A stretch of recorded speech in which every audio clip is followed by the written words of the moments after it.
So today the world produces 3,100 tons of gold every year, but just 10,200 tons of bismuth every year. Now it's even more extreme if you looked at the existing stocks of bismuth versus gold.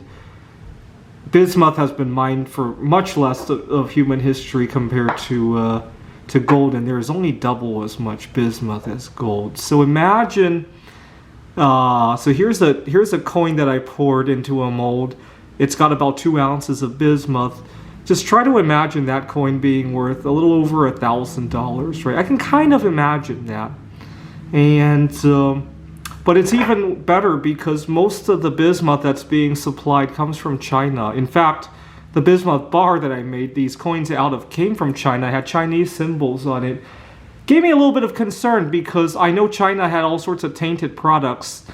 I know a coin dealer who has an X-ray machine that can detect metals in the composition of metals that he uses to check for counterfeit coins, and I had them tested for me, and sure enough, it was pure bismuth. So at least they got the bismuth right.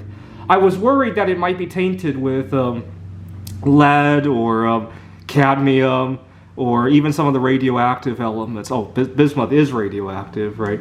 I was a little bit worried about that, but he checked it out for me.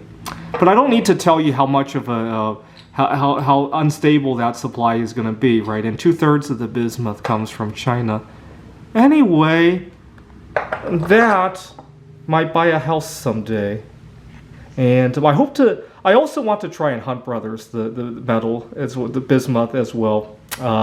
I don't think it will take a large buy to Hunt Brothers the metal because, again, a lot of it comes from China. A lot of it is used as it's produced. There isn't a whole lot of room for investment demand in the first place, right?